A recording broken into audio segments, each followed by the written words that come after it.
Good evening, ladies and gentlemen. Welcome to the first meeting of the inaugural meeting of the ONS Committee. Before I start, can I just read out a statement? The Constitution requires that a chairman of the committee will be appointed from those members of the body present. In accordance with advice from the monitoring officer and common law, the committee is required to decide who shall preside over the election of chair. Therefore, I have been selected through the majority political group on the committee to preside over the meeting for the purpose of chairing items 1 to 4, until a chairman of the committee is elected. This process has been agreed outside of this meeting by the leader of the Unity Alliance and the leader of the Conservative group, which is moi. Can I now hand over to Claire for items 1 to 4? Thank you. Please note that this Overview and Scrutiny Board meeting is being audio recorded by the Council for the purposes of publishing on the Council's website in due course. Please could I remind members and officers to use their microphones while speaking. The meeting may also be audio recorded and or filmed for live or subsequent broadcast by members of the public. There are no scheduled fire alarm tests. If the alarm goes off, please leave through the emergency exit at the back of the room and assemble at the front of the building by the public toilets. Finally, please could I just remind everyone to turn off or switch their mobile phones to a silent setting for the duration of the meeting. Thank you. The first item on the agenda is apologies, and apologies have been received from Councillor Mohan Iyengar and Councillor Lawrence Fear. The second item, substitute members. We have received notification from the nominated representative of the Conservative group leader that Councillor Bobby Dove will substitute for Councillor Iyengar and Councillor David Kelsey will substitute for Councillor Fear. Third item is declarations of interest. Do any members have any disclosable pecuniary interest in any items on the agenda? No? Thank you. Fourth item is the election of chairman. And just before I hand back to you, I'll just read out a statement explaining the procedure for the election of the chairman. So this is for the first meeting, and it's in accordance with the BCP Constitution, Part 4, Procedure Rules, Subpart B, Rule 25. It is for the members of the committee to elect the chairman and vice chairman annually. The councillors elect as chairman and vice chairman must be a member of the committee. A secret ballot will be held to elect the chairman and vice chairman of the committee where more than one person is nominated. If a secret ballot is held and no person receives more than half of the votes cast, the name of the person with the least number of votes will be withdrawn. Further ballots will be held until one person receives a clear majority. The chairman or person presiding will have a second or casting vote where the votes are equal. Councillor Lawton. Thank you, Claire. So I'll now open the election of chairman of the Overview and Scrutiny Board, and I will take nominations for chair. Do I have any nominations for chair of this board? Councillor Green. Thank you, Chairman. I'd like to nominate Councillor Broadhead as chair. Thank you, Councillor Green. Do I have a seconder? Thank you, Chairman. I would like to second that nomination. Can I inquire if there are any other nominations?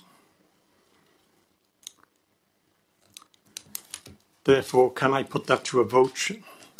I don't think we need a secret ballot. Can we do a show of hands? No, that's it. Carried. That's it. Okay, well, that's fine.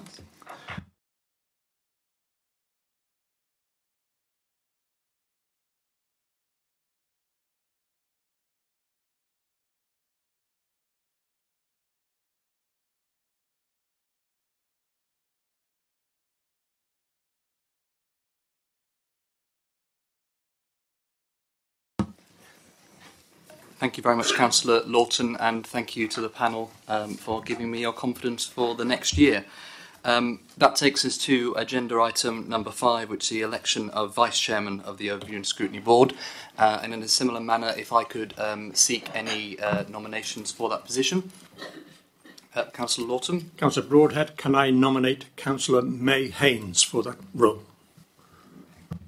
So we have Councillor Haynes. Do I have a seconder for that? Councillor Green. Thank you, Councillor Broadhead. I'm very happy to second that nomination. And are there any further nominations? Councillor Earl. Thank you, Councillor Broadhead. I'd like to nominate Councillor Mike Broke. Okay. And is there a seconder? Sorry, if could everyone just... It's some new faces. Councillor Maidment. I'd like to second Councillor Mike Brooke. Excellent, thank you. And are there any further nominations? No. In which case we'll proceed to a secret ballot. Thank you very much.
So 8 ballot papers were received for May Haynes and 7 for Mike Brooke.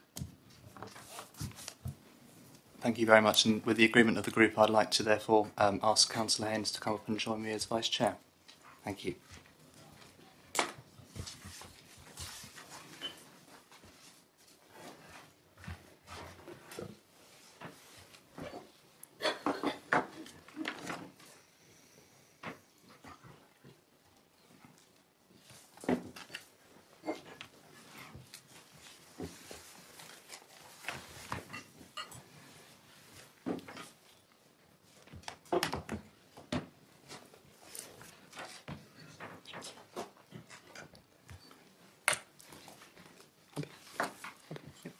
In which case, we'll move on to item number 6, which is public speaking. I'll pass over to Lindsay or Claire. Thank you. Thank you, Chairman. We've received one public question and one public statement. The public question was received from Andrea Pooley, who is present to ask her question. Thank you.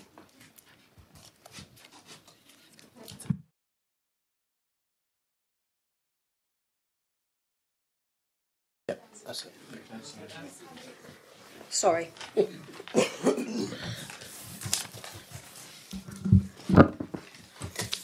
Thank you. Prior to the council merger, it was agreed at a shadow meeting that co-opted members would still be part of scrutiny panels. Could you please confirm that this will still take place? Thank you very much, and thank you to Mrs. Pooley for your question. We do have a response which has been prepared for you, which hopefully you've been given. Just to add to that, the basis of the response is that within the Constitution it details how the co-opted members will work forward and in what circumstance, particularly through the Children's Services Overview and Scrutiny Committee. However, many of us have had experience of the very valuable work that co-opted members and indeed other members of the public have done throughout our times in the preceding councils in particular particularly yourself, Angela, and I do hope that you will continue to use that going forward. It gives you a bit of a summary in the. I won't read the full statement out because it's quite wordy, but it does talk about how we intend to do that going forward, particularly with this overview and scrutiny. I think there's quite a big remit that we've got. There's quite a big reach, and actually having that expertise of members of the public and of key organisations, I think, will be key.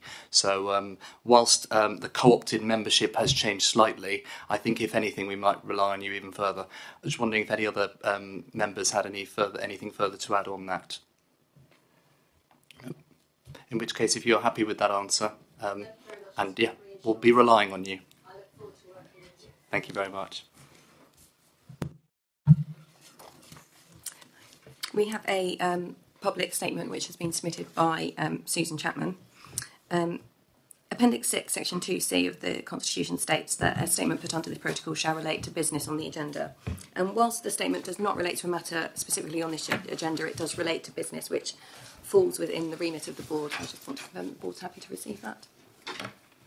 Members happy to receive the statement? Yes. Yes. Thank you. Thank you, Sue. Thank you very much. Good evening.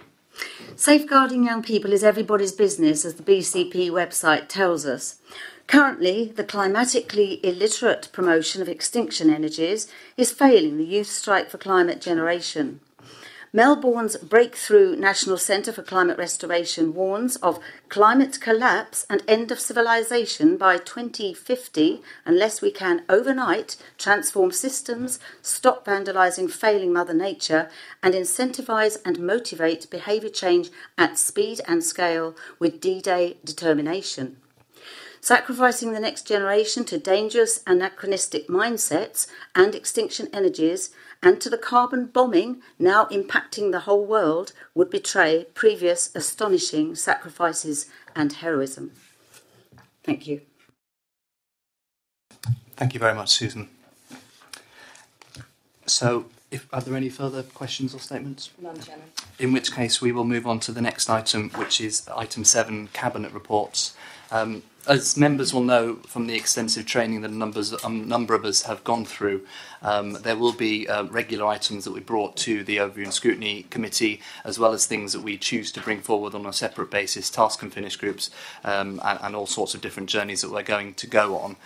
What I would ask, and in line with the training that we've had from the Overview and Scrutiny Committee and the Centre for Public Scrutiny representative, which is here today, and thank you for the training earlier on, is that the job of this Overview and Scrutiny Committee, very much in a similar vein to the select committees, is to not necessarily look at what the officers are doing, and except in certain circumstances where we're looking at a procedure, but actually to be looking to those accountable members, in particular the politicians, so that we can delve into the policy and understand it behind. So what I'm intending to do when we go through the reports is to go through each of the cabinet items in turn, and then asking the cabinet member that is relevant for each one to come up and then ask those questions. Are we all happy with that? So if we proceed to the cabinet minutes, which will be for Wednesday's meeting, and we will go straight to item 4 in that agenda, which is the financial outturns 2018-2019. If everyone has those papers in front of them. Councillor Brown, thank you very much. Thank you for coming, and thank you for coming up here.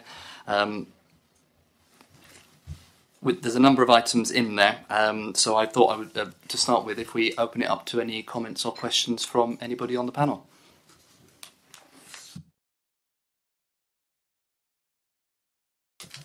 Councillor Haynes. Thank you, Mr. Chairman. I'm just looking at the first recommendation contained within the report, and it refers to 493,000 of capital funding towards early priorities for BCP Council, as set out in section 10. What's not clear from this report is where the 493, I understand, is the outturn, but also how that's actually made up, but also in terms of the council's priority, bearing in mind we are a new council, what the other priorities are, and whether the 493,000 in its entirety is actually best spent on the priority that's been detailed in section 10. But before I actually ask the portfolio holder to address my query, what I would like to say is that it is actually quite pleasing to see that with the outturn that there are surpluses, because this was due to the hard work that had actually gone on before and strict budget monitoring that's actually now resulted in the outturns that we see before us. Thank you, Chairman. Councillor Brown, thank you. Councillor Brown. The question was directed at Councillor Brown. Thank you. I was just going to ask Mr. Richards to answer the first bit in terms of the where the £493,000 came from. I can answer then about the priorities. I think the question was around the priorities, unless I'm... Yeah. Okay.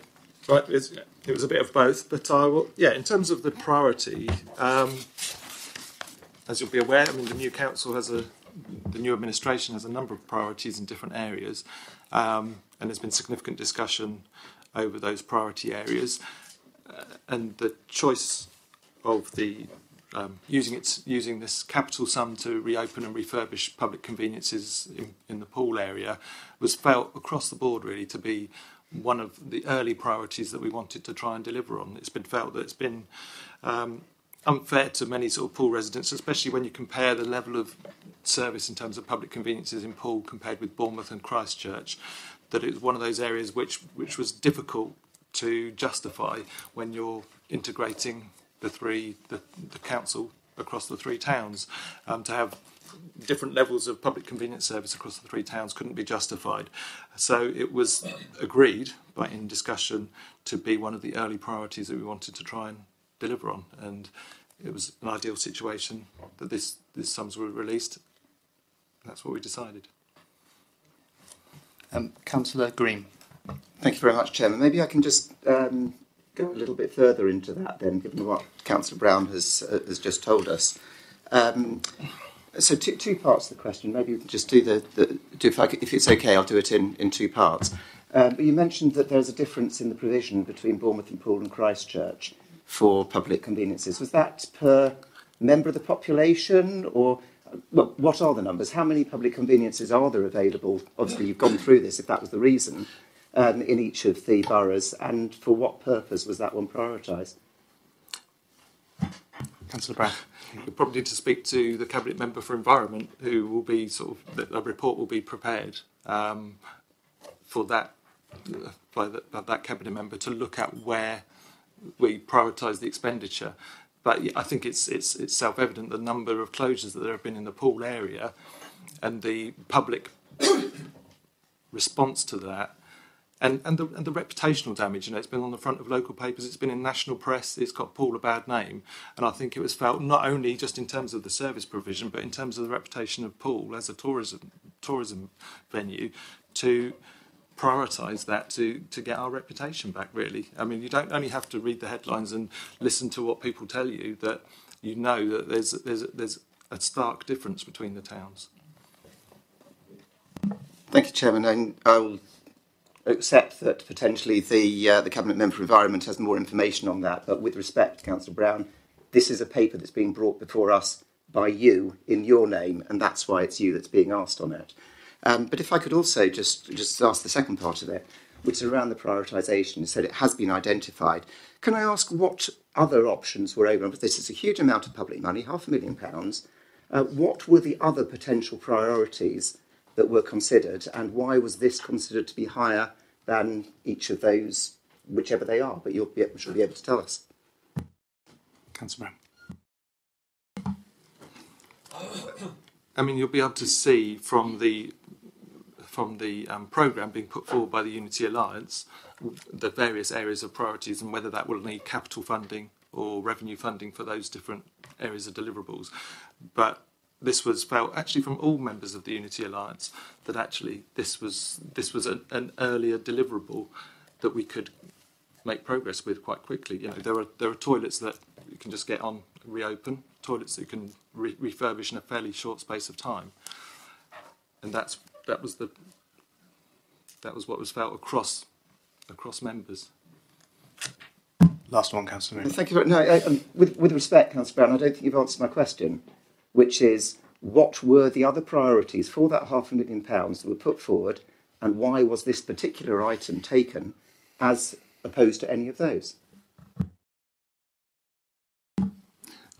I suppose I can say this item was taken because it was an easy deliverable, really, because the toilets have been closed or the toilets just need refurbishment, that actually it was one of those areas where actually you're not going to have to do a lot of work, spend a year or 2 years trying to sort of put together a project team or bring together contractors. It was one of those areas where actually you can have a quick result.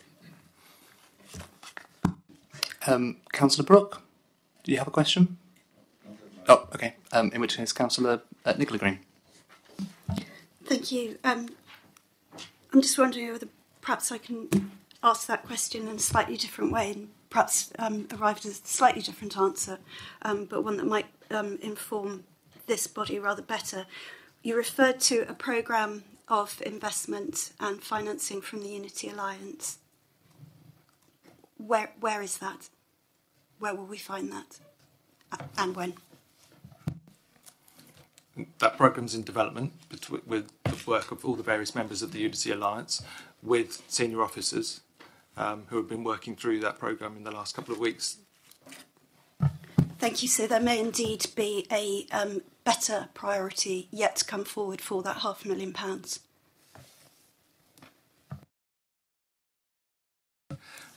There'll be different priorities coming forward, and that's when we'll work on the finances to work out where they all work, where they all fit over the next 4 years. Yes, Councillor Green. Yes. Thank you. So just coming back to that, I'm slightly still trying to work out how you're developing that programme when you've already constrained that programme by deciding to spend £500,000 straight away without yet knowing what those other priorities are. I think you've been very clear that there's many differences in service provision across the former 3-4 authorities, and therefore one of your stated priorities is to bring those all into line as soon as possible. And I'm just wondering why it was that you decided to constrain your overall prioritisation by taking this decision so early. I wouldn't see it as constraining our decision. I mean, to me, budgets are about your priorities. This was a clear priority, and across all members of the Unity Alliance, no matter which town you were elected in. And the budget, the medium-term financial plan, is allowing us to release funds to deliver that early priority. It doesn't mean that we won't be able to deliver other priorities. We'll work those through between the members of the Unity Alliance, between cabinet members and senior officers. So just to finish off, if I may, Chairman, as you're clearly still got quite a lot of development work to do on that plan, when will that be available?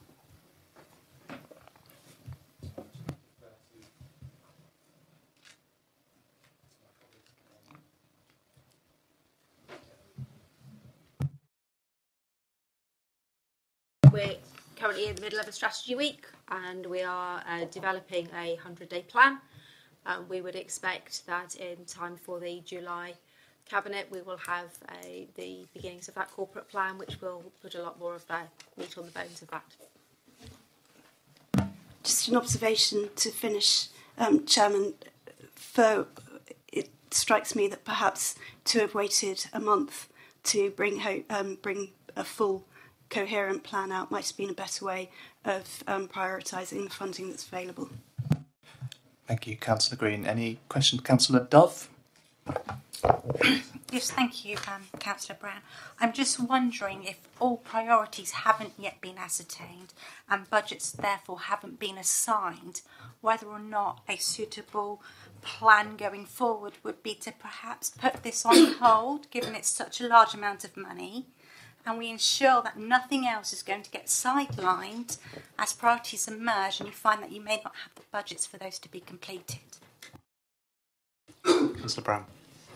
That's a reasonable position, but I think if you speak to the residents of Poole, I think if you speak to the people that shop in Poole, I think if you speak to the tourists that visit Poole, I think if you speak to the people that try and go to the toilet and then wet themselves outside the toilets, I think you'll find that this is a priority and I'm not willing to wait.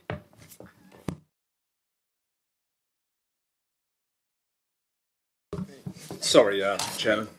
I just want to bring up there. We Councillor Miles. Apologies, Councillor Miles. We talk about priorities, but it is a priority. We haven't got no public loos in Poole, and I think all of us in the room think that's a disgrace. And so, whatever we can do to put that right and put it right fairly soon. It might not be the best system, but it has to be done. And I think we should work forward to that pretty quickly. It's a disgrace that we've got no public loos in Poole. So let's put that one in the mix. Councillor Haynes. Thank you, Chairman. I've listened with great interest to the questions that have been raised and the response from the portfolio holder. I do still have a concern that because the priorities haven't actually been ascertained for the council, and as Councillor Dove has actually said, that would anything be sidelined as a result. So I would like it officially minuted that whilst I hear Councillor Brown's argument for prioritising the 493,000, I am, however, concerned that this could be a piecemeal approach, and when it came to other priorities that need to be delivered, there might not be enough money.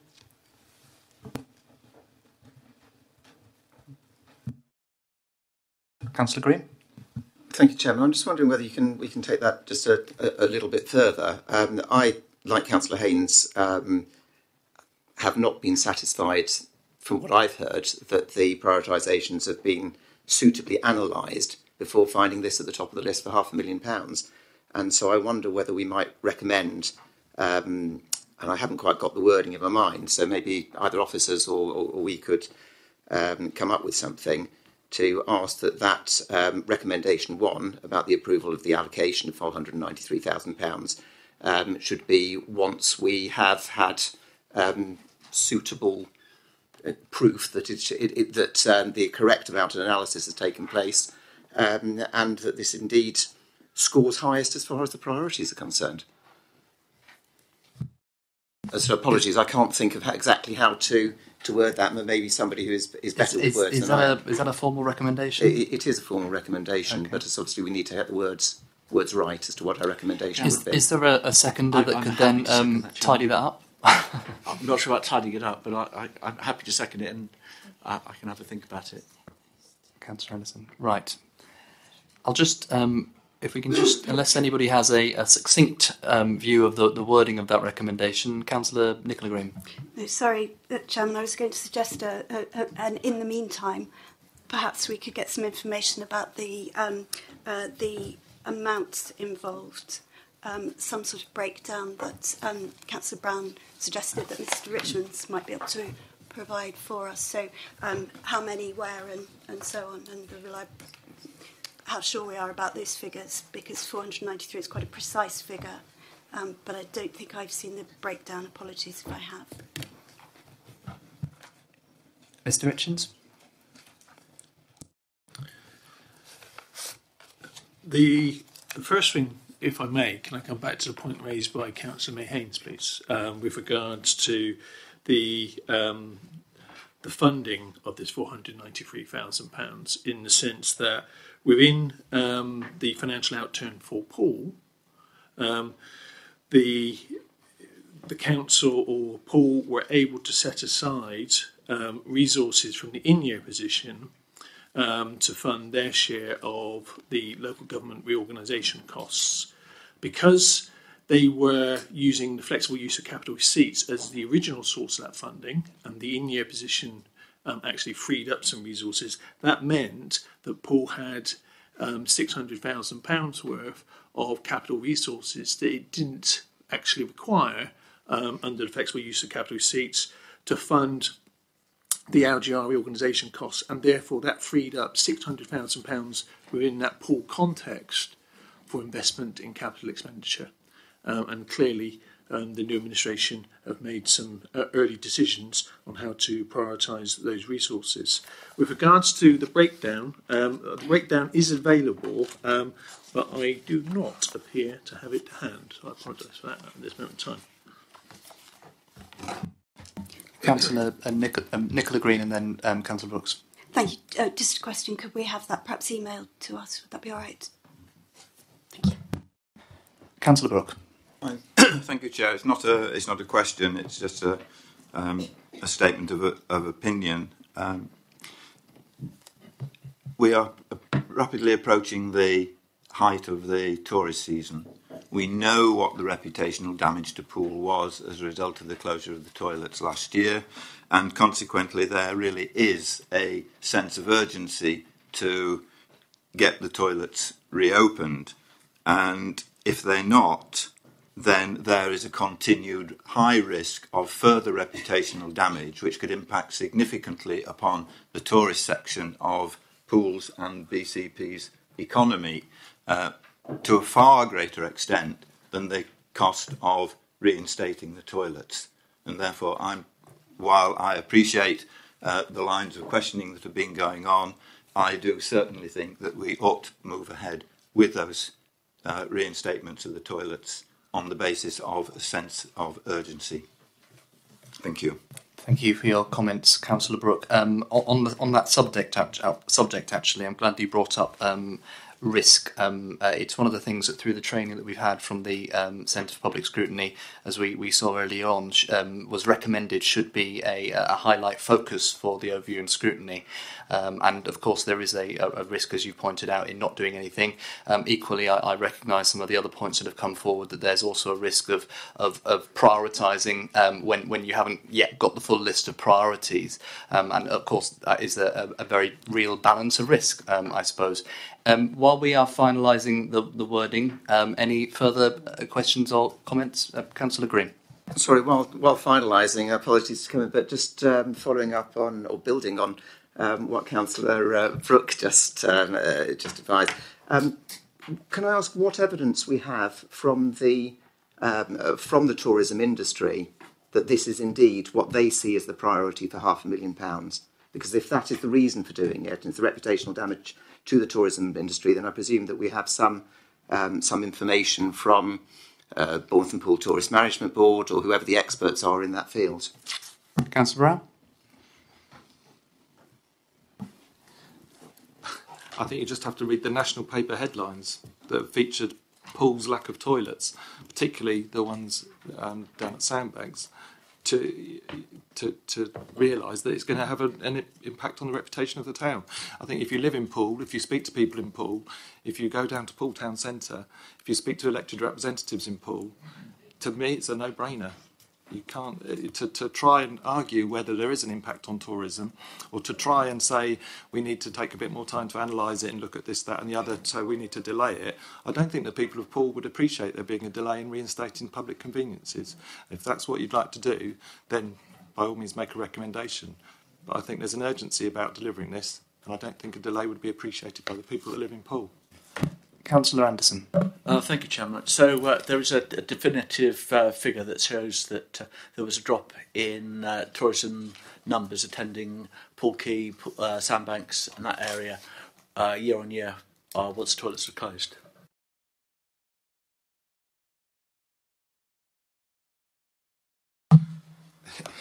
It's tourists and residents. I mean, speak to the cabinet member who covers tourism, leisure and culture, and they will be able to speak to their contacts and answer the details of the numbers. I think you speak to the residents and you just hear the evidence of the people that have tried to use toilets or that are no longer visiting the town centre or no longer visiting Poole Quay because they just don't say that there's no toilets down there anymore, and you can't fail to speak to people in Poole that it gets raised as a major issue. Councillor Rigby. Thank you. If you were to take this decision and were to move forward with it, how quickly would you be able to get the toilets reopened, or what sort of number would you be looking at to do so within the tourist season to make a difference to the reputation of Poole?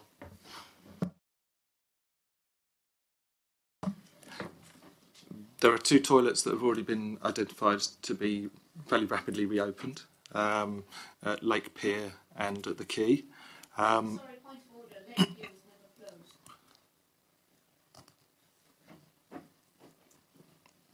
never closed. Sorry, could you clarify, Councillor Haynes? I didn't think, sorry to interrupt, but I didn't think that it had been closed, so I actually checked, and wasn't closed. It does open seasonal hours, but it wasn't actually closed. So perhaps you might want to rethink the 493. Mr. Richards.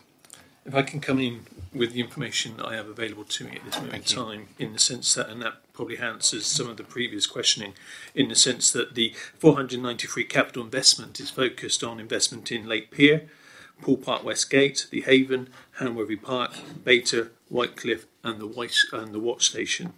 The understanding, based on the information in front of me, is that Lake Pier has been closed by Property Services due to a serious roof fall, causing water ingress into electrics, and therefore part of the investment of £493,000 is to resolve that specific issue. I understand we have some wording now around the recommendation that we have on the table. I'd ask Lindsay Marshall if you could kindly read that out for us. Read my writing. I'll do my best. The recommendation as drafted is that the board approves the allocation of £493,000 in capital funding to be implemented as set out in section 10 of the Cabinet report, when further analysis is available which demonstrates it is indeed the most pressing priority for the Council. Councillor Green, are you happy with that wording and that recommendation? Yes, I am, and I'll formally propose that, please. And Councillor I'm Anderson? quite happy with that, Chairman. In which...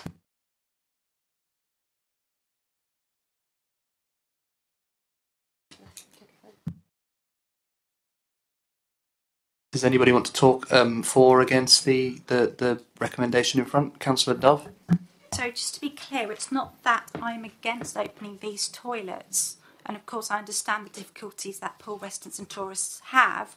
My concern is that we just haven't had a single example of other priorities that are being considered, and the assurity that these priorities, which may actually be more significant than these toilets, can still be met and can still have some form of budget allocation. I'm slightly concerned that actually we've had more answers from our Section 151 officer rather than our Cabinet portfolio holders today. Lastly, where it says in the papers at point 25, review of reserves, it's not the Council's preferred approach, it will consider use of reserves. My concern is the risk that if we keep having these knee-jerk reactions, that actually we will be dipping into these reserves far sooner than we would hope. Any other comments on the recommendation? Councillor Anderson. Thank you, Chairman. It's just Councillor Brown has talked very subjectively about thoughts on the toilets, but it's been, if you talk to the residents, if you talk to tourists, well, that's why I asked the questions about the drop in numbers of tourists visiting Poole. I think we really need some figures, and I'm quite happy to support the motion, as I already said, that gives us very, very specific information that allows us to look at this so we have a black and white and a very scrutinised feel on it. Councillor Earl. I'd like to speak to the urgency of this. I mean, imagine if on Bournemouth Pier suddenly all the toilets were closed. Or imagine on Christchurch Quay if the same happened there.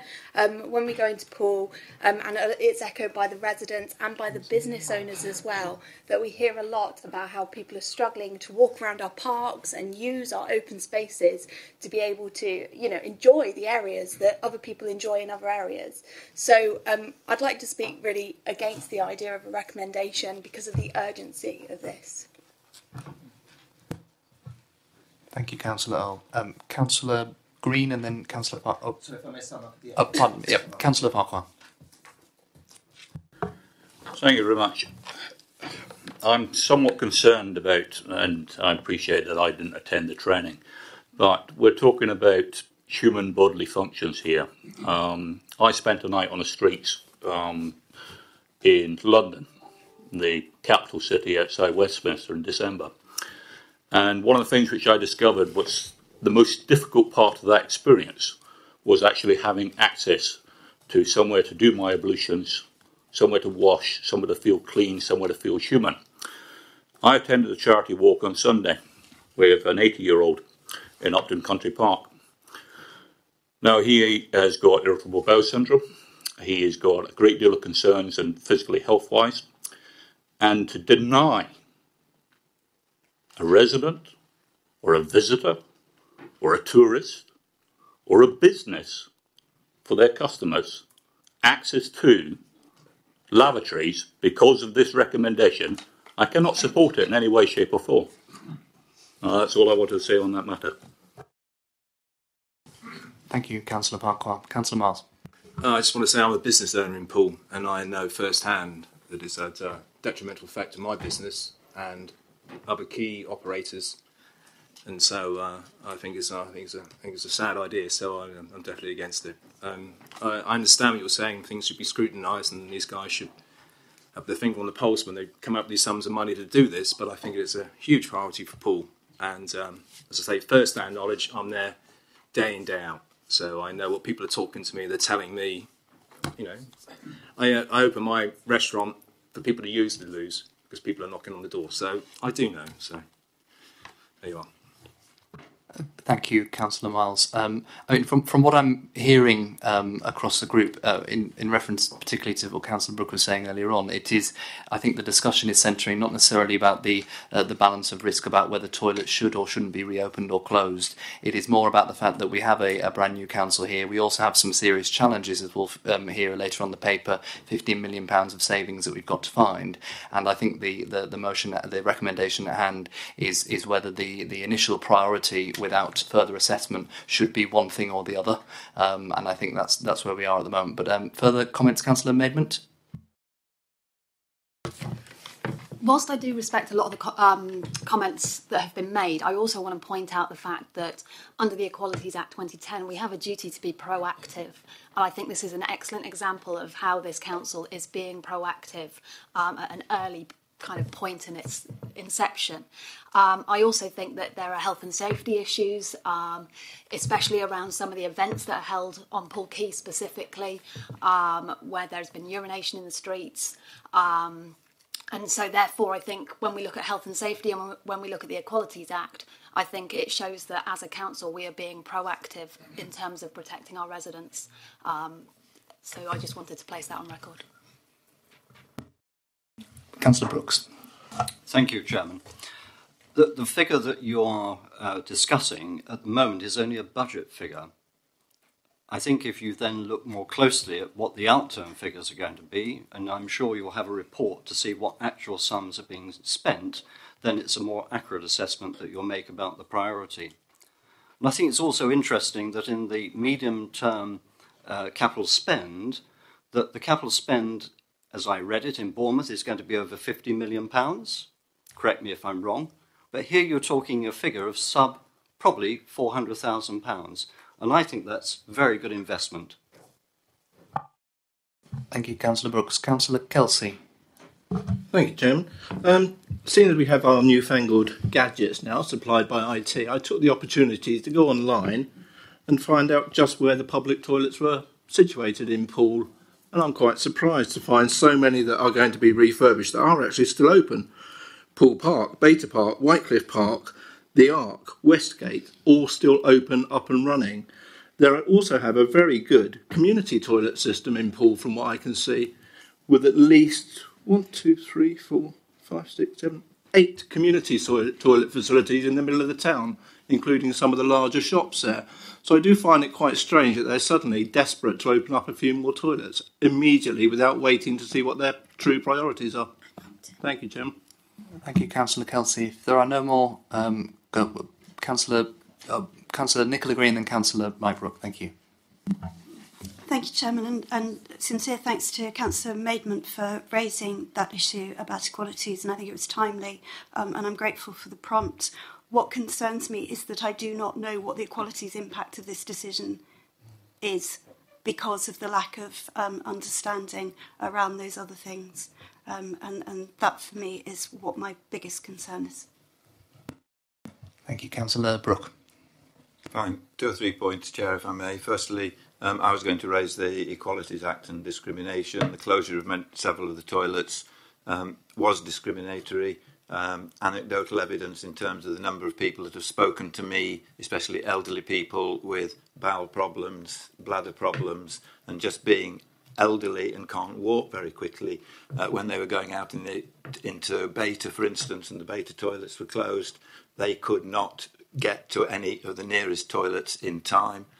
And that is a significant number of people, not only in my own ward, but right across the borough. So to actually reinstate a couple of the toilets, reopening them, aids the discrimination aspect in terms of making a better provision.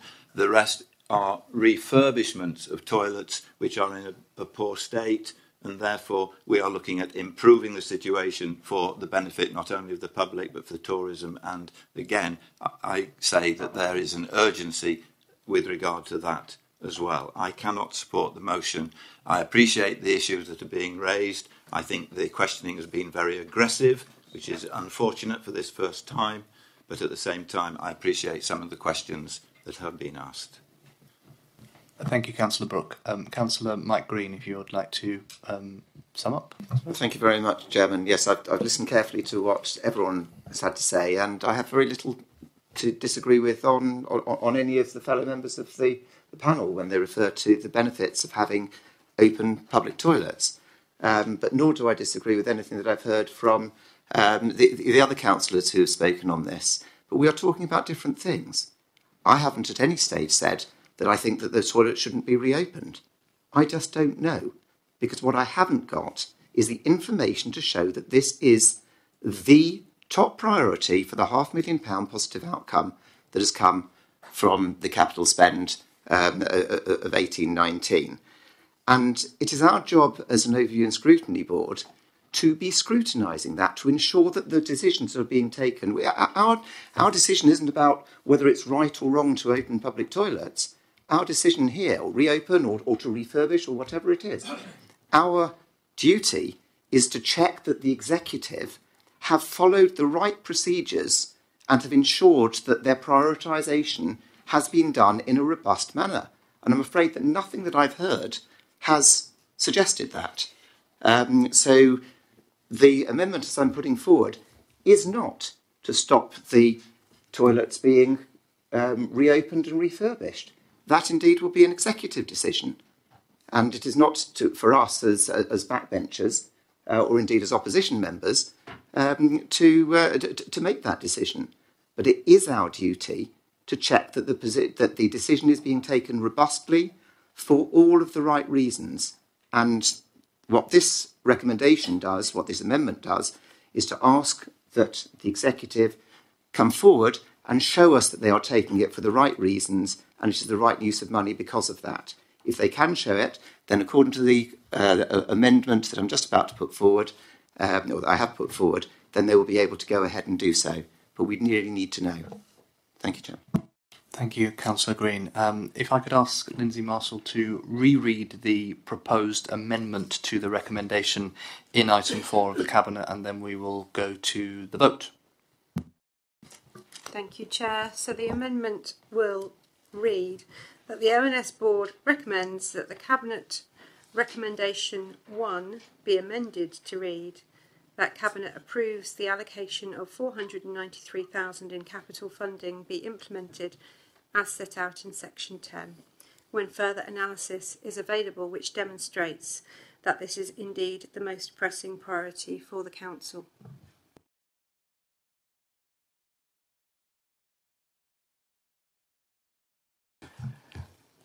I'm advised that a simple show of hands will be enough, so could I take all members that are in favour of the recommendation as put out?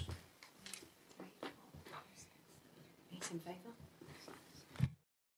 All those against? 1, 2, 3, 4, 5, 6, 7 against. And no abstentions. Okay. That's carried. That's carried, and we will take that forward to Cabinet on Wednesday. Councillor Farquhar. Being a newbie to this particular board here, can I just, on a point of order, can I just clarify, are the members' votes actually recorded and documented for the public to actually view on this particular amendment or any other recommendation that goes forward?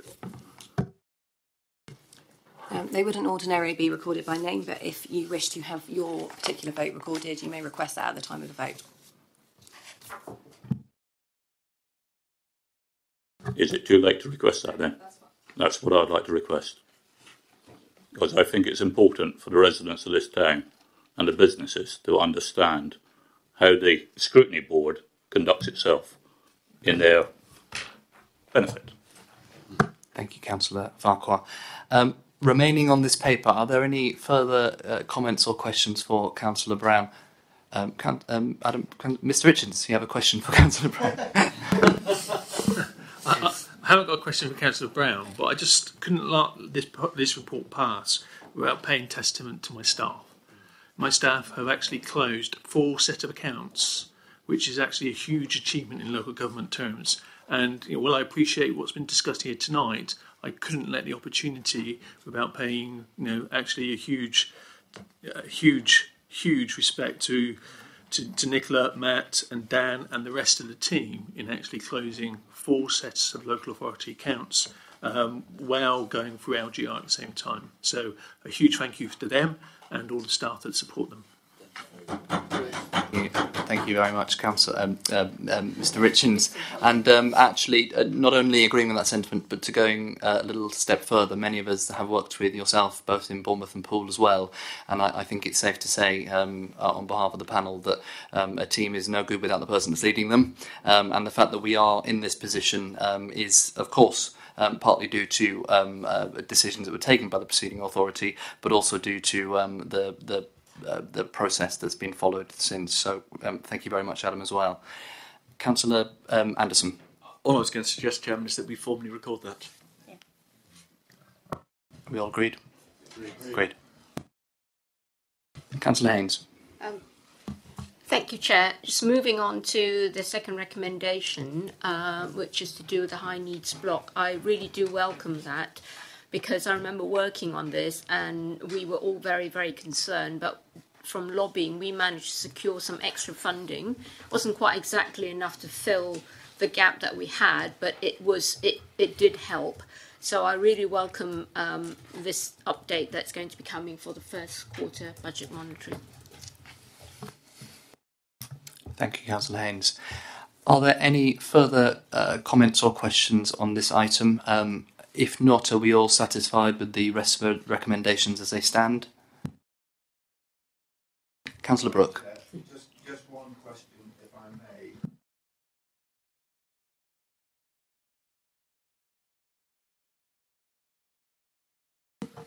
There was reference to unspent grants under the pool section in the outturn, which looks as if it's somewhere in the region, if my interpretation of the table is correct, £8 million of unspent grant. I just sorry, the difference is 2.9 million unspent grant. Councillor Brooke, could you question whether there's a which page are you on, if that's all right, so we can follow? That's a very good question. Sorry, if I've got a paper copy, I could tell you straight away. It should say at the bottom, but let's. It's in appendix financial outturn, appendix A, appendix C, probably. Page 32. Is that right? 34. There's a lot of swiping going on. I love modern technology. Oh, I've got to go for a long time. Page. It was actually in the text. Sorry, it just helps us to follow. Thank you. Please carry on.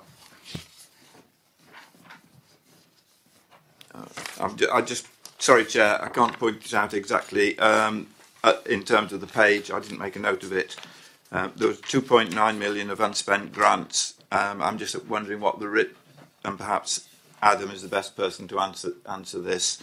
What is the potential risk of those grants surplus that we haven't spent being reclaimed? Mr. Richards.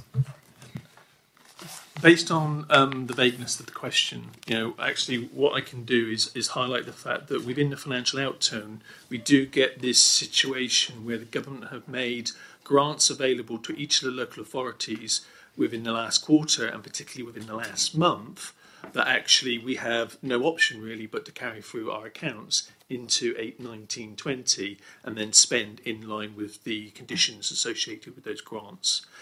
So good examples of that is that in the Last month, Bournemouth received some significant sums associated with their Treble Families programme, and all 3 local authorities received a grant award associated with the Brexit process.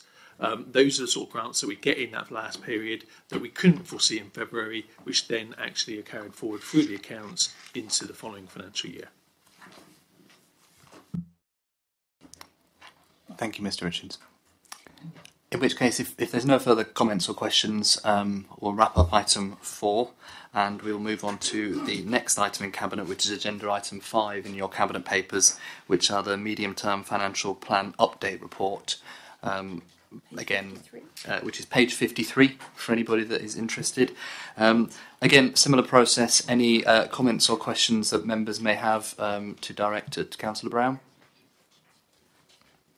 Councillor Mike Green. Thank you very much, Chairman. Just really on Appendix B, although it's referenced elsewhere as well, there's an assumption here of a referendum cap of 2.99%, which is obviously changed from when the Shadow Authority looked at this when we were assuming 1.99%. And I was just a little concerned that in the first paper that we've got on the medium-term financial plan, the assumption is that we will be putting up council tax over the following years by more than we would have done under the Shadow Authority's plans. And I just wondered whether Councillor Brown would like to comment on that. Councillor Brown. Thank you, Chair.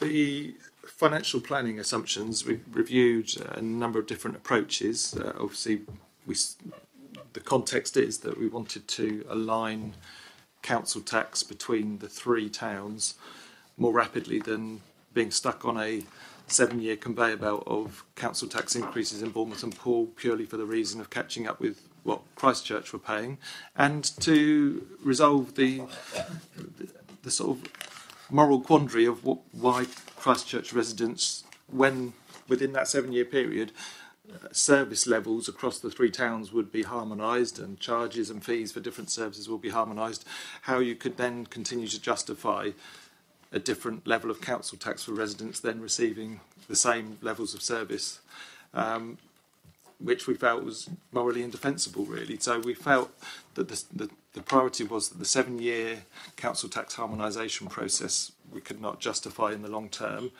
and 2 years was the area we were looking to harmonise the majority of services that the public will experience, and it felt fair to residents of all 3 towns to therefore harmonise council tax across those 2 years. And to do that, there's different, you can come up with different planning assumptions for that. And we looked at different options and we decided that the 2.99% per annum threshold for the next 2 years was the most appropriate to deliver harmonised council tax across the 3 years within that, across the 3 towns within that 2-year timescale, to be fair to everybody, and to then to not detriment the council's financial position, and to be able to support sustainable services across the towns by looking at different assumptions and different models.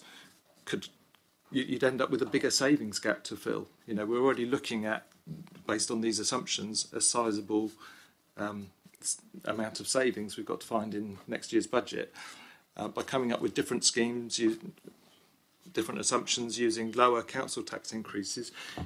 You're then going to take the risk of being able to have sustainable finances for the council in the long run. Councillor Mike Green. Thank you, Chairman. I do appreciate the answer, and I think we should just be clear that certainly from what I heard at the last BCP Council meeting, everyone was agreeing that a 2-year permanentisation period was the correct one to do in the situation that we're in. I said I wouldn't want to make a recommendation or anything, but I think it is right that I certainly would voice my concern that it would be possible to achieve that while not increasing the council tax level more than we had proposed to do for Bournemouth and Poole residents. But I'm content with the answer that I've had from Councillor Brown. Sorry.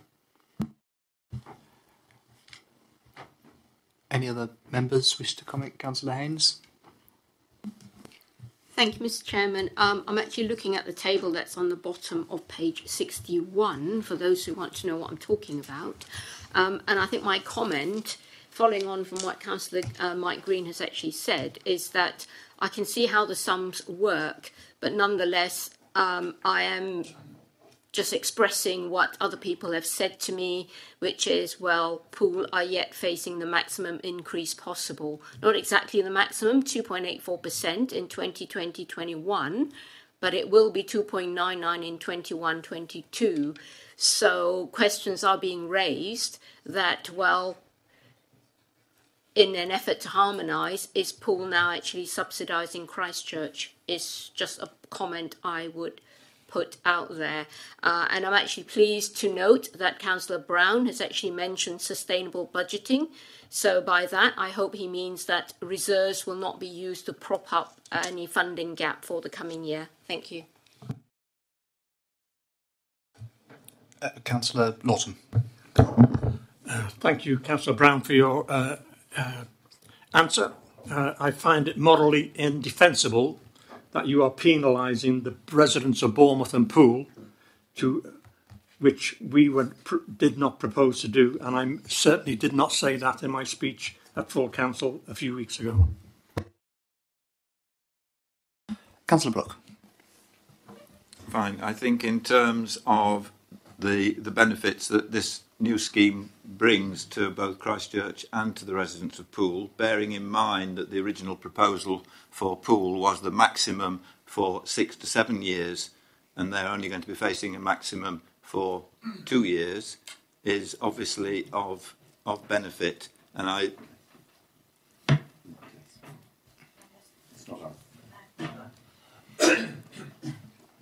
Carry on, Councillor Brooke.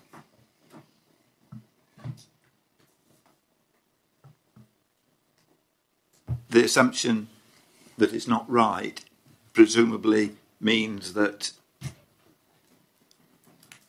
following the equalisation, it may or may not be going up by the maximum amount. That we have yet to see, and we're not in a position to be able to make that decision. So your comment actually is just as incorrect as mine might be, or as correct. Thank you. Any other comments or questions around this issue? Nope. Oh, Councillor Brooks. As a resident of Christchurch, you will know the background to the referendum that was held within Christchurch, which showed quite clearly that people voting at an 84% were very unhappy with the approach being taken in coming to BCP. But the residents of Christchurch accepted that. We're now part of BCP. But it was made very clear very early on that the harmonisation of council tax would be a justifiable approach to allow the level of services across this new area to be on a par. And Christchurch people really welcome that in just about 2 years' time, they'll see their tax harmonised across the whole area.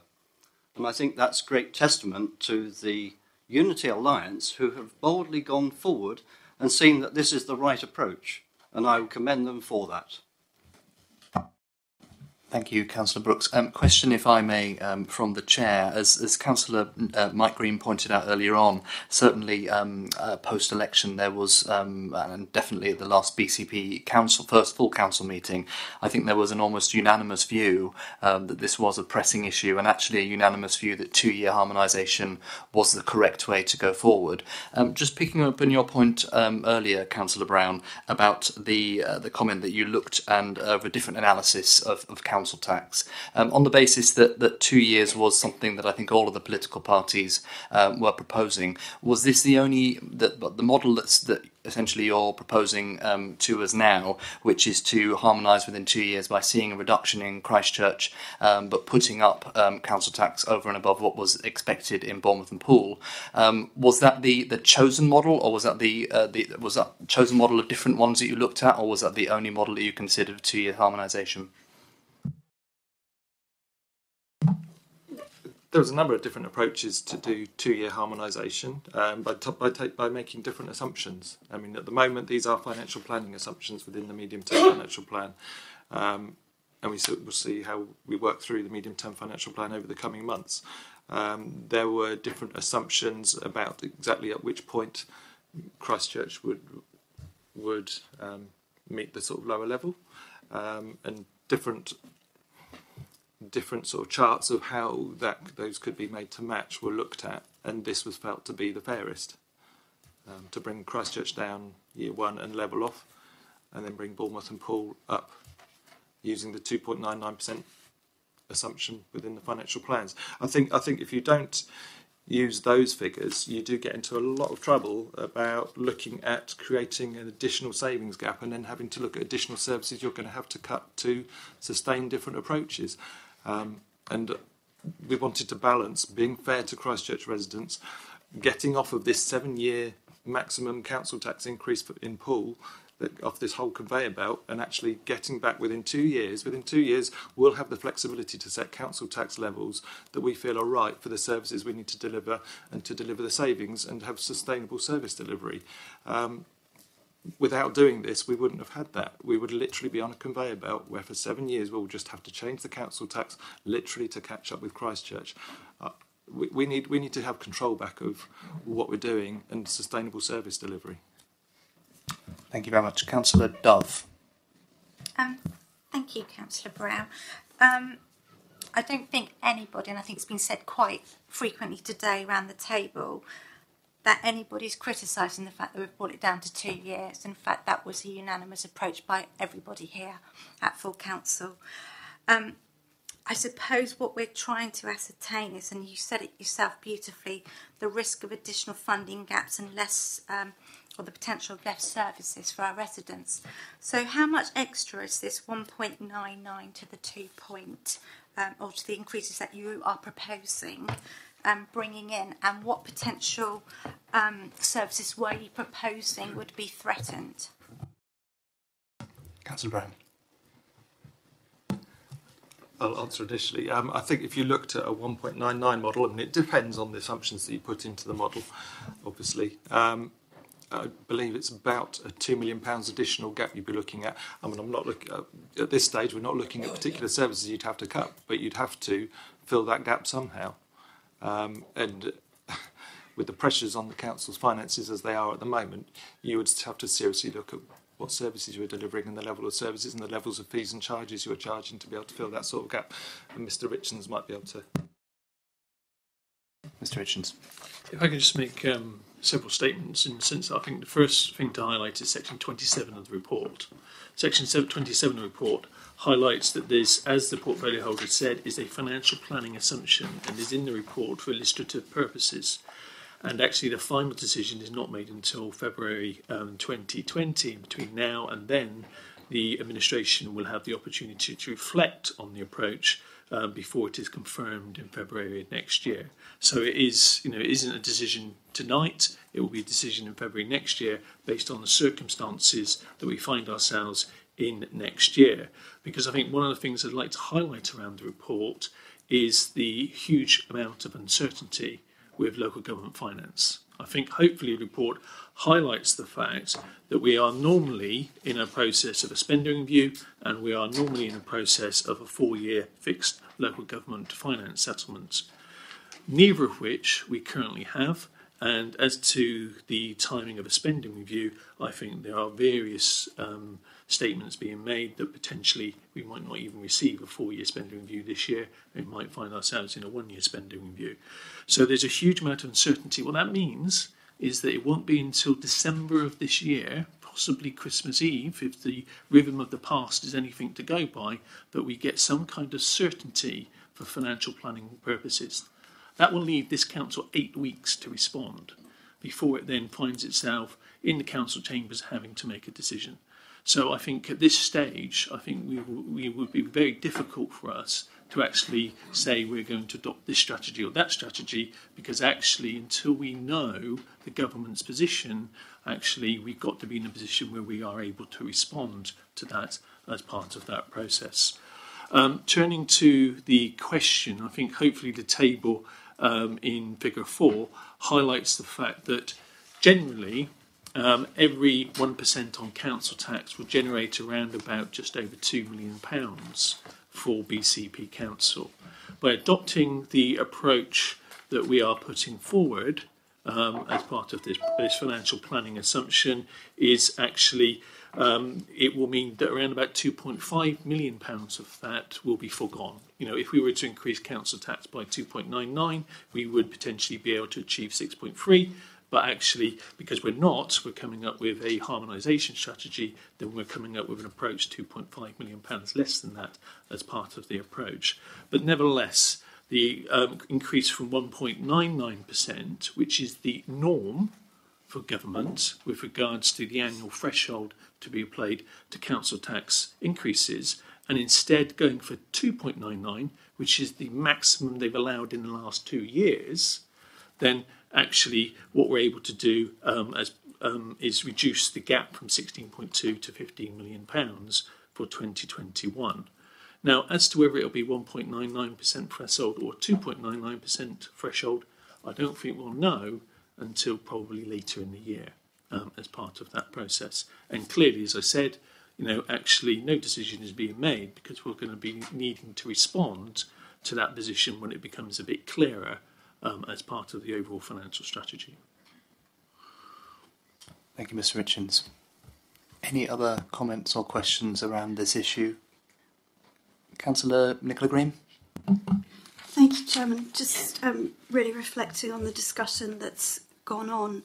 And I note the comments about these financial planning assumptions, but how that can be interpreted in other ways is this is a way of settling the council's issue with other people's money.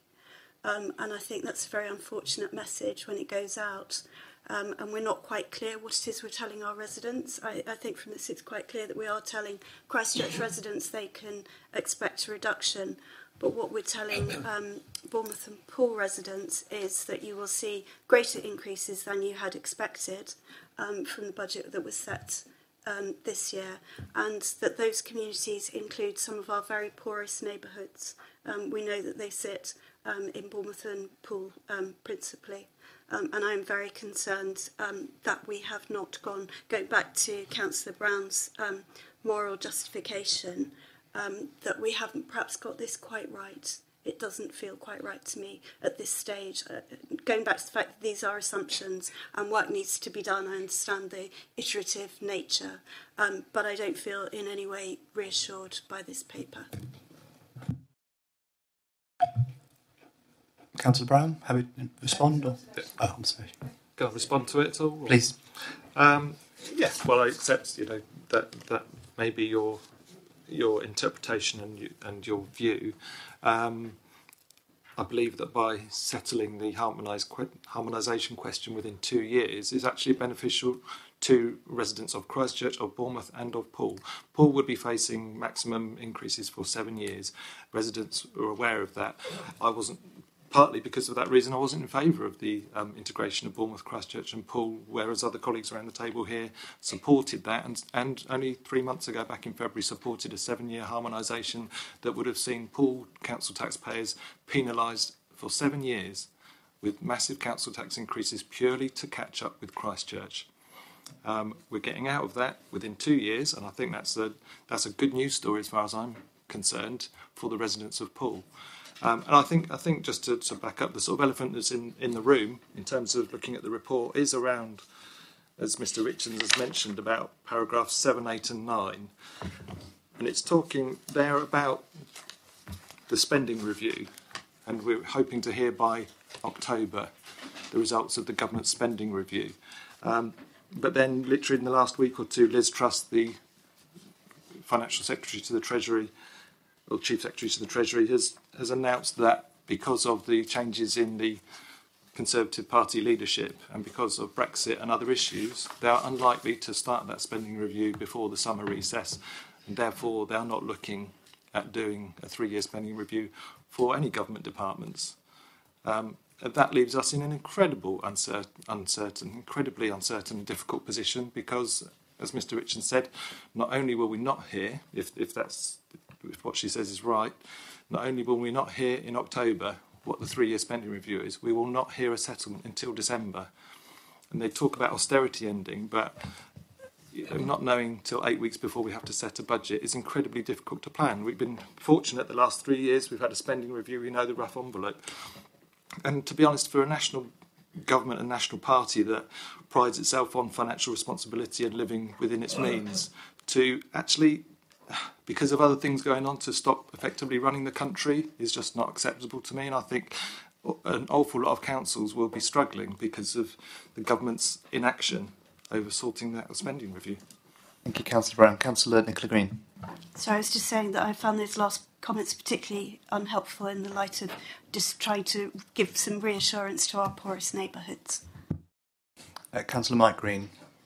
Thank you, Councillor Broadhead. Although I also found those last few comments quite distasteful. I think it's the earlier ones that maybe matter more to people here.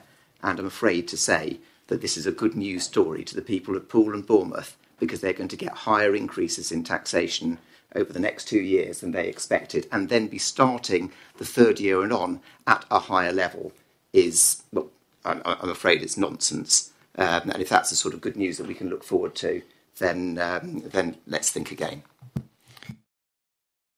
Councillor Haynes. Thank you, Chairman. Just wanting to comment on some of the commentary that's been made. It's just normal, having actually done budgeting before, that it is around December time that you'd actually get your settlement. So that's the normal timetable. And that's how it's always been. Sometimes later, sometimes a little bit earlier, but it is always around that time. So time frame wise, it's not actually come as any surprise that that's when you'll actually get the announcement.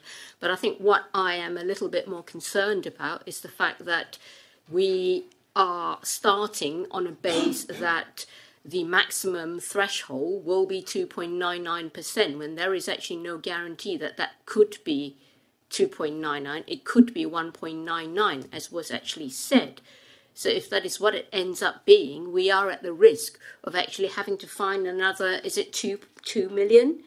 Which is what the extra 1% for Bournemouth and 1% to Poole actually equates to. So I just want it noted that, there is this risk that the gap could actually increase if the threshold isn't 2.99%. Councillor Adam Richards. Can I just come point on a minor point of clarification, in the sense that with regards to Councillor Haynes's comment, over the last 4 years what we've actually had is a fixed local government settlement with actually every year there's been just slight tweaks around the edges with regards to individual local authority assessments, whereas actually what we're being the rounds of now is actually waiting until December. We've got no idea what we're going to receive. And actually, it will be news to all of us when it arrives just before Christmas. Thank you, Mr. Richards. Councillor Brooke, and then I think we'll probably round up this discussion. Fine. Thank you, Chair. Just to pick up on Councillor Haynes making reference to the 2.99% and 1.99%, if I read the Chairman's article or comments in the Echo correctly, he was saying that your party would be producing, doing the same, but at 1.99%. In other words, without anything else, you were building in that 2.5 million gap anyway. So it's no good using that to criticise what is currently being proposed here.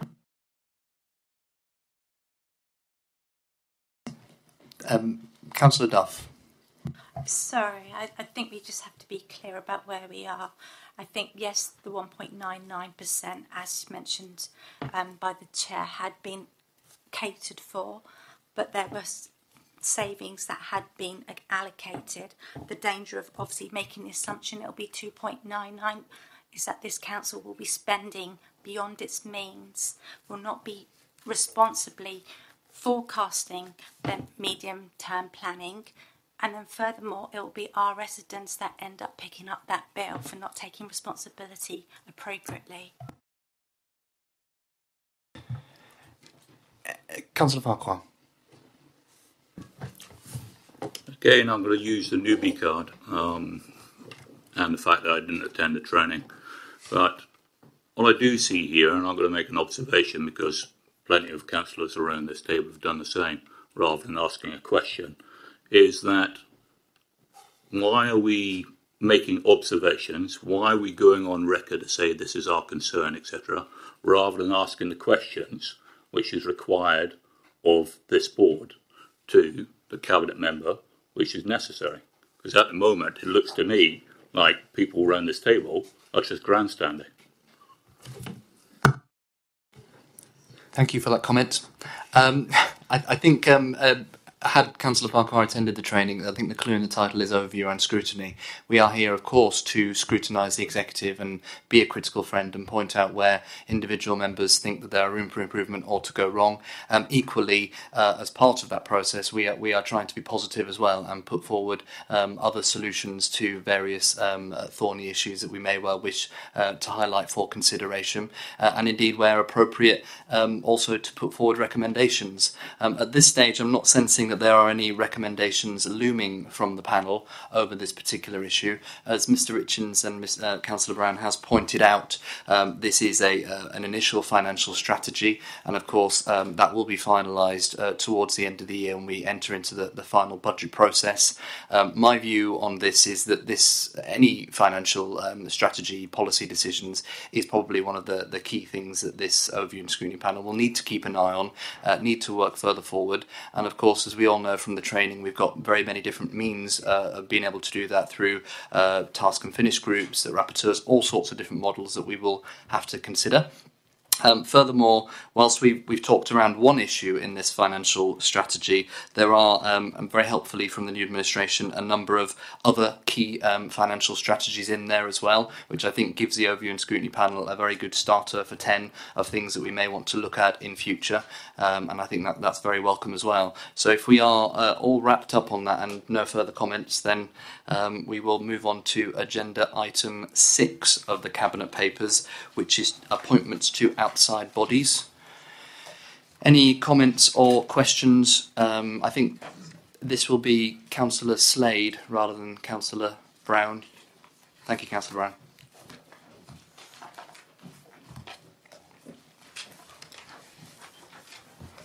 This is on the assumption that we have questions for you, Councillor Slade. So, Councillor Green. Sorry, Chairman, may I just make the point of thanking Councillor Brown? I think those of us that have been on the executive board have faced the scrutiny panels, etc., and it is not an easy thing all the time, particularly when you're just new into the job. And so I would like to place on record my thanks to Councillor Brown for the way he's conducted himself today. Indeed, yeah, congratulations. Having been on the end of a scrutiny panel that was 4 to 5 hours long, I do feel your pain, although you only had about 1/5 of that, but you did admirably. Thank you very much. Any comments or questions around the appointment to outside bodies from members of the panel? Councillor Nicola Green. Thank you, Chairman. And welcome to Councillor Slade. I think it was a very quick question. The list seems not quite complete. Councillor Slade.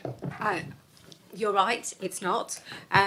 The procedure that we have followed in conjunction with Democratic Services is to look at the boards and organisations that are the most urgent. I've been working closely with Karen Tompkins to make sure that we have dealt with the ones that have got meetings coming up and the ones that have some strategic need.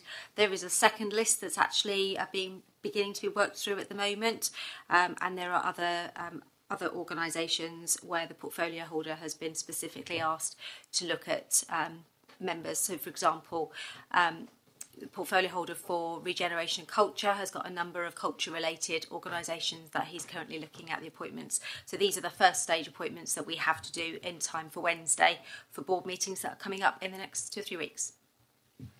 Thank you. When will that subsequent paper be ready? I would expect that if they're appointments that need to go through Cabinet, that they will be ready for the July meeting. If they're not ones that need to go through Cabinet, then they can be dealt with in the meantime. For example, things like the town bids, they're being direct with those organisations. Thank you. Just in terms of neatness, the Seascape main board is not on here, and yet the subsidiary companies are. Tanya Coulter. I can answer that one. The Seascape board consists of members who are, as of right, members of that group board because of their positions on other committees. So once we have the Chair of Audit and Governance Committee established at its meeting in the end of July, I think it is, then that chairman will be a member of the Seascape board by default as a result of that. So it's not a matter for Cabinet to approve that or for the leader to approve that in her role.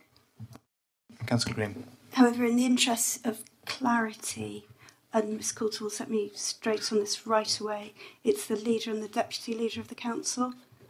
And I just wonder if we could have, because and apologies if this has gone out, but I haven't noticed it, we've got a chairman and a vice chairman of the Cabinet. Do we therefore have a leader and a deputy leader, a single deputy leader of the council? Yeah, the statutory deputy leader is Mark Howell. When was that announced?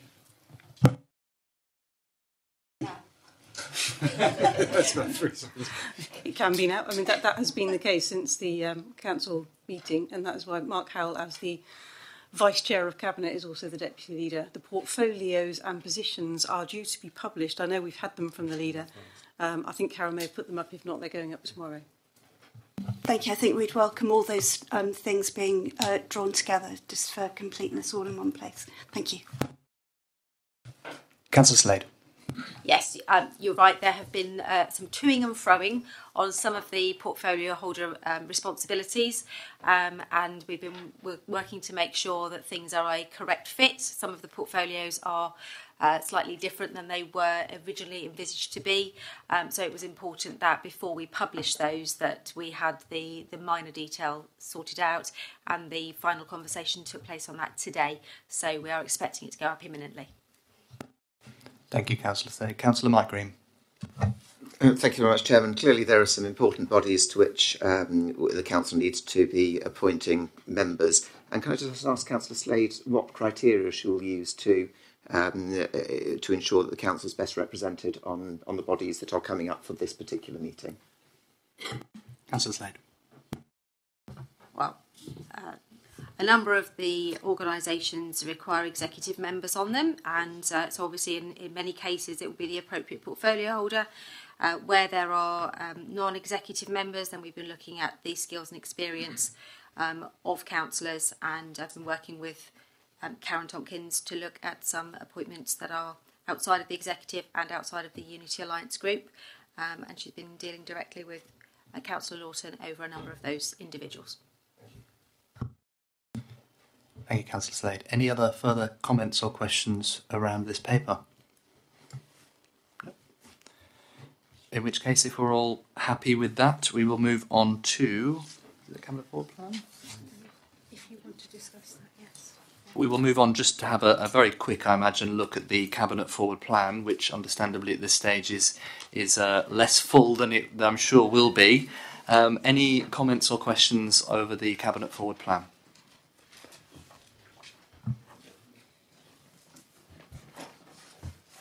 No? Councillor Nicola Green.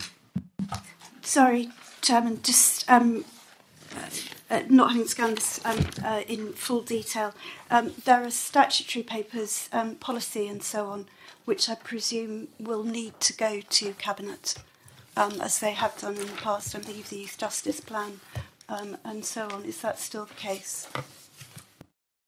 Tanya Calder?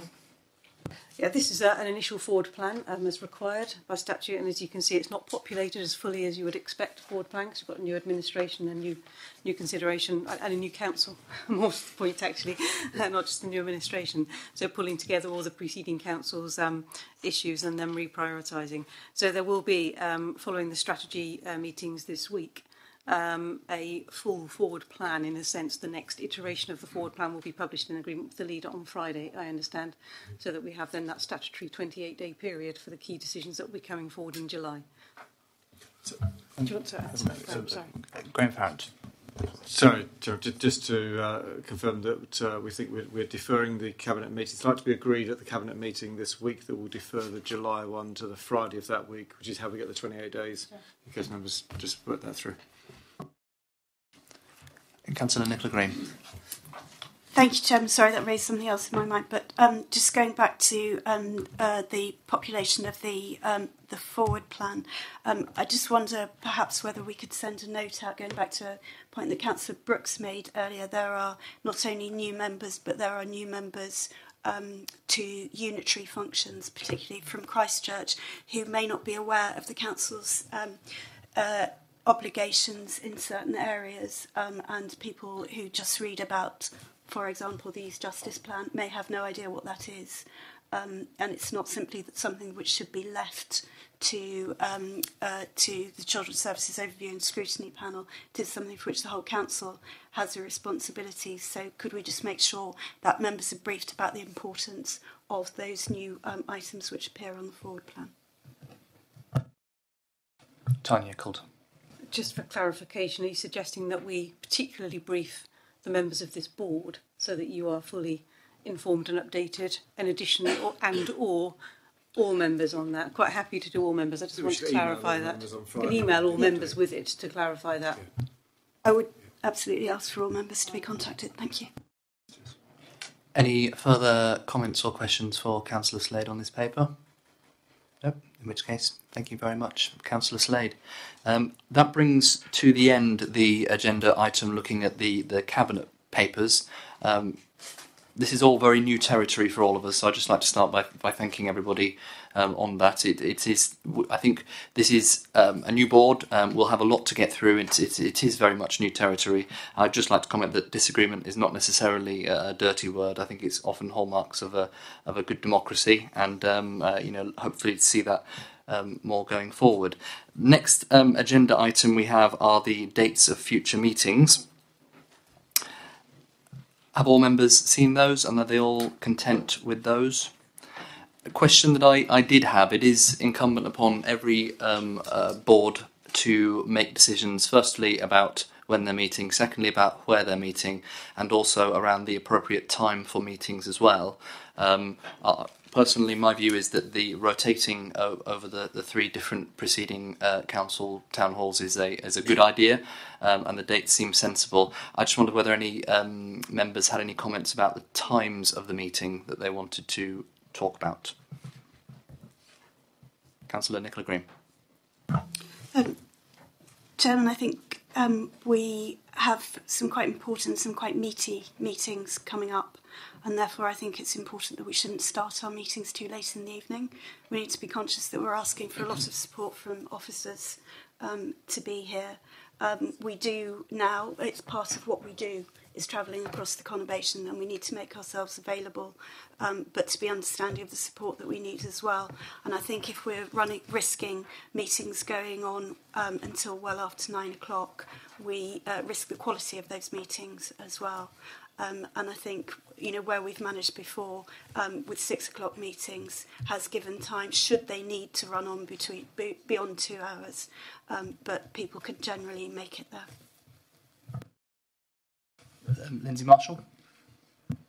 Yeah, just input there for clarity. The first 2 meetings that you had scheduled for this council as an Overview and Scrutiny Board also have support from the Centre for Public Scrutiny tagged on to those dates.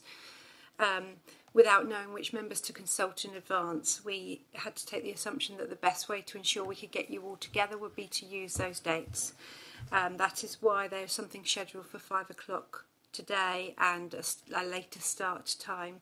The same plan is proposed for July. But I am happy to investigate an alternative date if it is felt that all ONS board members could get together for the CFPS element. Beyond that, the assumed start time for all meetings would be 6 o'clock.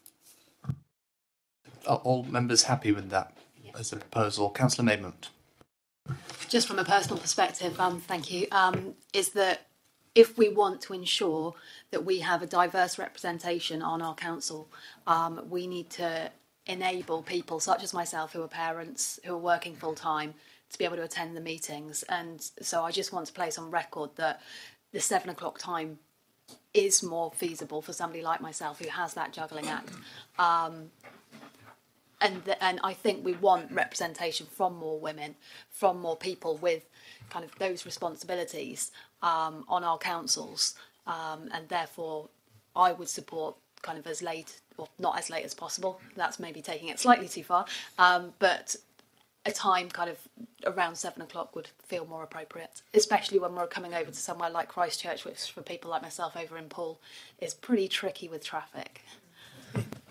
It is, and as if I may, with 3 little ones at home myself, it is that balance, isn't it, of getting there and actually making sure that you're getting home at a decent hour as well. So it is a difficult one. Councillor Anderson and then Councillor Mike Green. I was merely going to say that I support what Councillor Green was saying about the 6 o'clock time. I think we have to consider the officers as well who've already worked a full day before we come into a meeting. Is this something whereby, considering we already have 6 o'clock penciled in, it's something that we can keep under advisement, if you like? So if we are finding that attendance is diminishing through various issues or traffic problems, then we can always look at that again in the future. Councillor Mike Green. Thank you, Chairman. I just wanted, I'm also content with 6 o'clock, which I think is a sensible one if it's easy for people to get to. And fully recognising what Councillor Maidment's saying about the difficulties of travelling across the conurbation. We do have 15 members of these panel, and I think I'm right in saying 14 of them from Bournemouth or from Poole. And the majority of the officers here are stationed in Bournemouth or Poole. There are a limited number of members of the public. I recognise three of the four that were here who are also in Bournemouth or Poole. And I do wonder whether, with respect to Councillor Brooks and to other members of the public who may choose to turn up, whether it would be more sensible to have those meetings in Bournemouth or Poole to ensure that that we can get people to them. Councillor Brooks. Christchurch are quite content to come to Bournemouth and Poole at a reasonable time, but it is going to be a matter for different committees to consider the whole aspect of congestion and travel across our conurbation, which I think is uppermost in many of our residents' minds. Thank you, Councillor Brooks. Very, very sensible comment indeed. We've probably taken a little bit more time than I intended over this discussion, but at least we have discussed it, and again, it's something we can raise in the future. So, if we're happy to move on, that does take us towards the close of the meeting. A comment that I would like to make before we do move on is, again, I've referred to this before, but in line with the training that we've had, this is going to be a panel that is going to consider an awful lot of things. The danger is that we can easily fall into the trap of just considering cabinet items in front of us. We've got a bigger remit than that. We can and should be looking at all sorts of things, not just pressing issues, but issues of rolling importance that particular members may have. So on behalf of the Vice Chair and I, if any members, and indeed other members that are not on the panel, did want to email us or have a discussion about items that we do want to take forward, this panel does have a planning session, I think, next month, where we'll start to look over some of those issues. But of course, before we know it, time runs away with us. So any ideas that individual members may have about areas of work they want to focus on, be more than happy to consider that. Councillor Brooke. Yeah, in that context, just to remind you that we did agree in the Shadow Scrutiny Committee to scrutinise Tricuro at some stage, and that will need to be brought forward.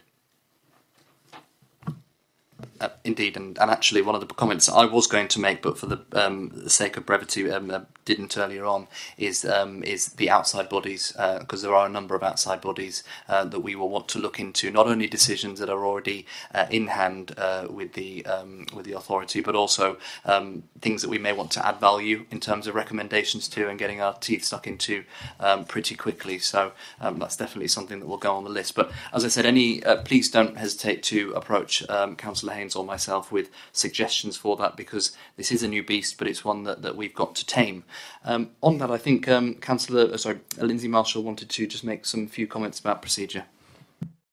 Thank you, Chair. Just to clarify for fullness for everyone attending, the recommendations that have been made to Cabinet tonight will be taken to Cabinet on Wednesday, and there is also a right of the Chair of Overview and Scrutiny to attend Cabinet to speak to those.